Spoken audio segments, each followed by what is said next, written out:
Falcon 9 is in startup. At this point, both stages are beginning to pressurize for liftoff, and we are expecting the launch director to give the final go for launch here in just a few seconds.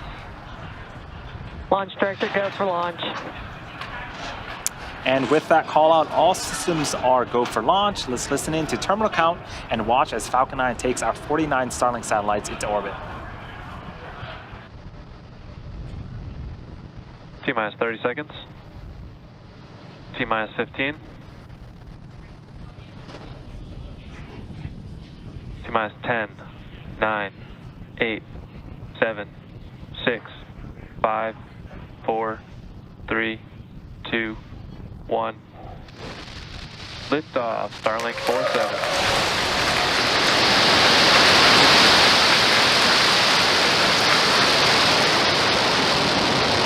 Vehicle is pitching downrange.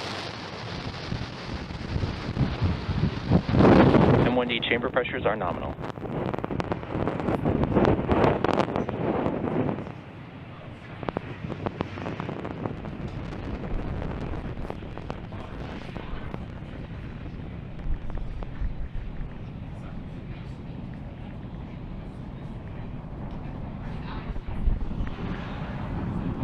We are T plus 40 seconds into liftoff. Falcon 9 has successfully cleared pad 39A and carrying our stack of 49 Starlink satellites into orbit.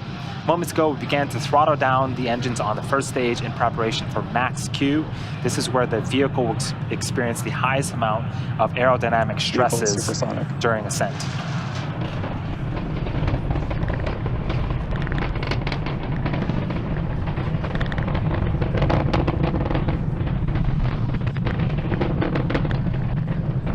Max Q. And there was max Q. We are getting some great views of this daytime liftoff. In about a minute, we have 3 events happening in quick succession.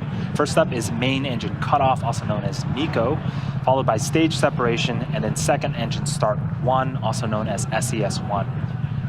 During main engine cutoff, this is where all 9 Merlin engines on the first stage will shut down in order to slow the vehicle down in preparation for stage separation. MVAC engine chill has started. During stage separation, the first and second stages will separate from one another. The first stage will make its way back to our drone ship in the Atlantic Ocean for its landing attempt. And the second stage will continue with the third event, which is second engine start 1. This is where the single Merlin vacuum engine on the second stage will ignite and continue to propel the second stage along with the 49 Starlink satellites into orbit. Those 3 events should be happening here in about 20 seconds. Stage separation confirmed.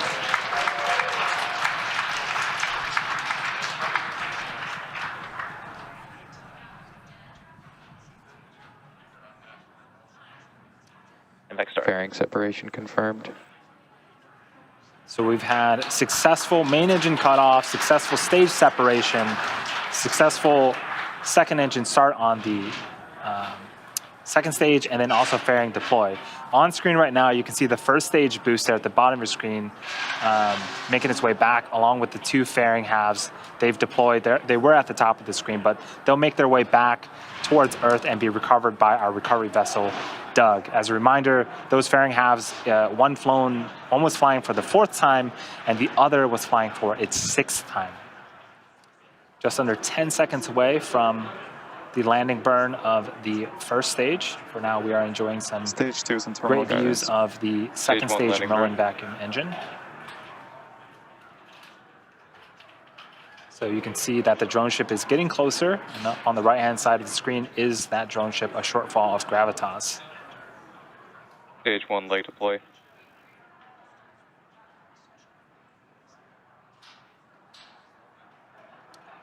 Does look like the video cut out for a little bit. And hearing some cheers here in Hawthorne. And there's visual confirmation that the first stage has landed for the 6th time.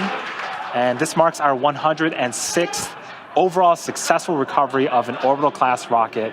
That includes both Falcon 9 and Heavy first stage landings. Good orbit insertion.